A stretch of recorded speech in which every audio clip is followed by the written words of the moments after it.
Steve Pikiell and the Rutgers Scarlet Knights getting set for the 2025 season, a team that scored more than they have at any point in his now 10 years on the banks last season. But again, everyone knows got two of the top players in the NBA draft, and Ace Bailey and Dylan Harper, who have both moved on. So it's going to be a little bit of a new look team for Steve Pikiell on the banks, and he joins us now. Coach, it was a little bit of a weird year, I think, last year, right? There was a lot of excitement around your team. You had some injury issues. It just felt like it never quite got to where people hoped that it might get. What did you learn about yourself last year, about your program, that maybe you can apply here going forward? You know what? I mean, we're doing our work right now and no one's watching, so this has been a good part of our off season. But I had a tremendous amount of fun coaching those guys. We were just young at the wrong time in college basketball, and quite honestly, it's a league with a lot of great players, so you got to have multiple great players. And we never quite put it together with injuries and all the different things that happen in this kind of league. But learned a lot of sellouts, a lot of excitement. They helped us recruit a great class. I think we got a good fourth-ranked recruiting class in the league coming in. We've gotten back to blue-collar, some roots. Like we defend right now. We're physical as can be. I'm telling you, I'm year 10. I couldn't be more excited about this group of guys. And we've done it with no cameras in the gym and none of that stuff. It's been back to work in their competitive group, and I'm excited about. Well, you kind of hinted at it there, and I'm really interested because I've seen you say this in the media this offseason about, hey, we're going to get back to our identity. And the identity for most of your time there has been defense, has been blue collar. How do you reinstill that? What's the process of getting from where you were last year? And I know you still want to score, and 77 points a game would be great, but how do you get back to being, hey, this is who we're going to be? Well, I tell you, last year we had guys that could score 20 points, 30 points, and they're going to do great things in the NBA. We didn't rebound last 2 years. It's been a real issue for us. This group is huge physically. We got 7-footers, we got big guys, we got older guys. We got 2 international players that are older and that have played professionally overseas that I'm excited about. We have improvements from our returning guys. We have 4 returning players. But, I mean, there's a lot of excitement. New athletic director, great new president. They're both from LSU. Kelly's been a breath of fresh air. In this new era that you got to be competitive too. I'm thankful, for RevShare. That helped us get a real competitive group here that I'm excited about. And let's get back to, rebounding and defense, and I think this group can do that. I will tell you, after last year, and I texted you a couple times, you stayed positive. I could always tell in the post games you'd put your glasses on just to, calm down a little bit, and you'd act like maybe you were reading the stats, and then you would calm down. But I got to give you credit for that because it's hard. I know losing is hard. It's tough, and some of the games you went through, but you are a good coach. I know you are. And you just talked about rebounding, your background. Coach Calhoun, one of the best rebounding coaches of all time. How important is that? People don't realize little things like that make such a difference. Huge. And in a league like this, we finished 11th last year, a game out of 9th place or 8th place. Those are at-large teams, So we were close. Our expectations were crazy. People thought number 1 when you get those kind of players. We were picked 9th. You need to be in that hunt. I want to get back to the NCAA tournament. The last 2 years haven't been great years because we haven't rebounded. And it's been a theme of ours. We do have tremendous size this year. But I like my group. And I like when people doubt. It's been that way for 10 years. And I'm good in those places. Yeah. And I'm excited about being, with this group and with a new AD and a new president. And Rutgers is at a great time in our school history with a lot of great things going on. And we got to get back to the NCAA tournament. And I'm driven to do that this year with a group that right now looks like we got the tools to be able to do that. What's the challenge with so many freshmen? Because that's hard, especially in this day and age. I like our international freshmen. They're a lot older, and they've played a lot of minutes in a lot of places. But we got a talented group of freshmen. We got some kids that are very athletic. I have 2 elite defenders. I think I have 2 of the best defenders in the league. So we get back to having a Caleb McConnell type guy that can guard multiple positions, and we have 2 of them. So I'm excited about them. We have a shot blocker in By Fall, who is a McDonald's All-American. He blocks shots as well as anybody we've had. We got Emmanuel Ogbol, who's 7 foot, and he's never been healthy for the whole season. He's healthy right now. He is huge and physical, and and Dylan Grant's back, who had a really good freshman year and's got a lot of tools. Jamichael Davis is one of our toughest players that we've had. We brought in a leading scorer from the America East, and Reek Francis, who can really shoot the basketball. So this group's been very competitive, and they've been fun to coach. And I'm looking forward to, us getting back to what we've always done a great job of, and that's defending and rebounding.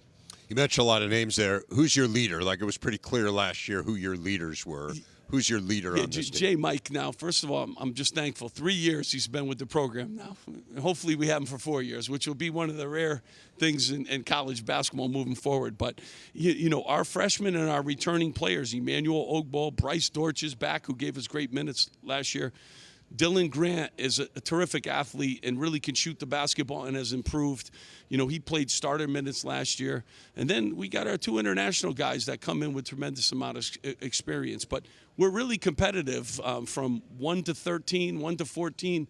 We have some guys. So I'm excited. We've done it with the doors closed, with not a lot of fanfare, but this group is exciting to me, and I think Rutgers fans are going to really like, this version of Rutgers basketball. Is there one guy that maybe is a surprise that hasn't got quite the exposure or publicity? There's always, we always talk about Tanjay. Obviously, for Wisconsin, that was off the charts, but I'm looking at the stats from him. Is there somebody that's going to surprise people out there? I think our whole roster is going to surprise people, because you never heard of Dennis Badalou, who's from Romania. Last time you heard Romania was Nadia Comaneci, and he's a really good player, and I think people are going to be excited about him. Darren Buchanan Jr. was the leading scorer at GW a couple years ago, can guard anybody. He's built like Lawrence Taylor and can do some things. And, our freshman class is very athletic. It's a very athletic class with some great length. And, so we have a lot of guys that can do a lot of different things. The chemistry got to be right. And my staff and I, we got to do a great job of, because we got shooters, we got some shot blockers, which we haven't had. We're big physically at every position, and I like that. And we may foul out every game, but this group is like willing Lawrence to hit Taylor. people. He'll get some tackles. That's how I like it. We got linebackers, we got gymnasts. Right. I mean, we've had a lot That's of right. high-level athletes referenced in this brief conversation. Isn't that good? Yeah, very good. Steve Pikiell, always a pleasure. Great to see you, Coach. Thanks so much. All right, have a great year.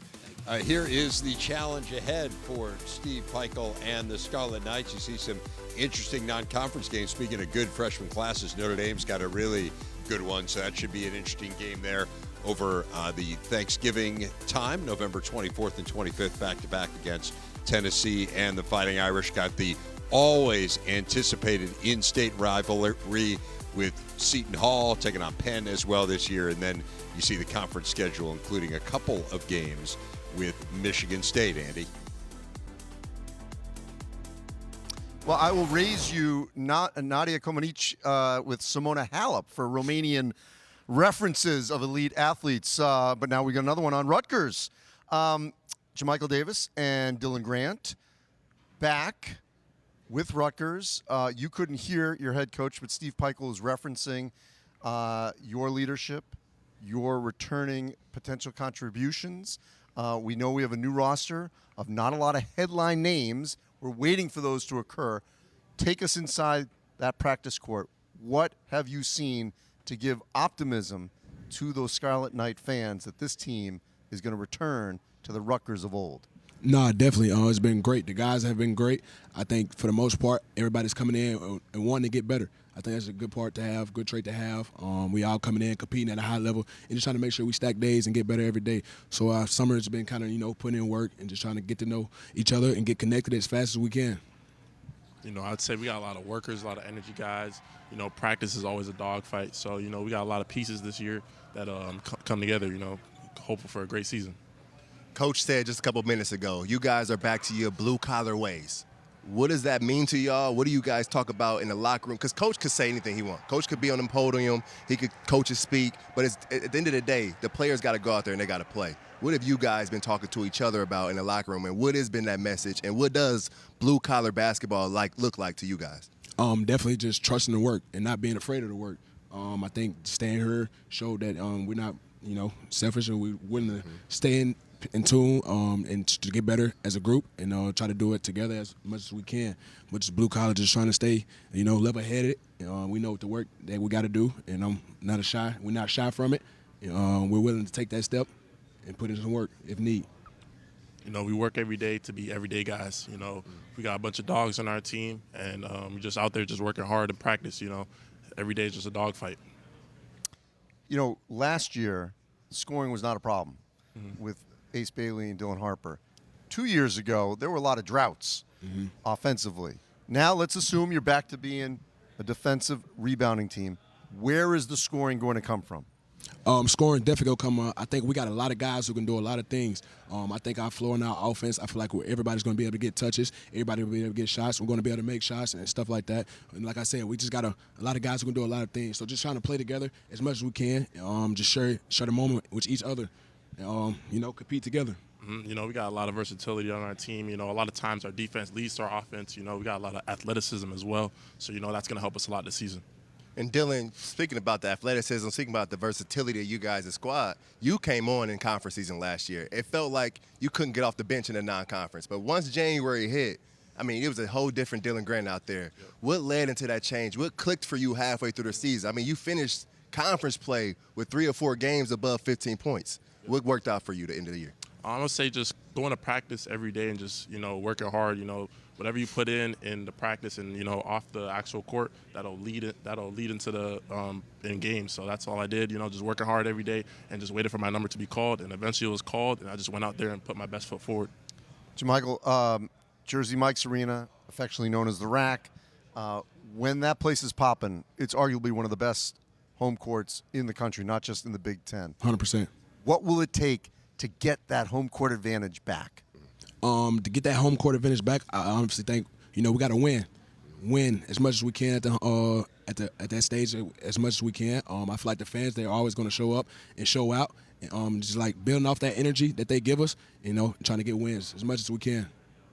Is the bus fixed? The bus that I was driving? Nah, I want to ask you. Okay, go ahead. I ask you. All right. Are you still on the Rutgers bus?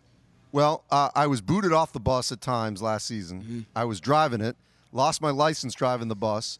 It went into a ditch. Then it came out.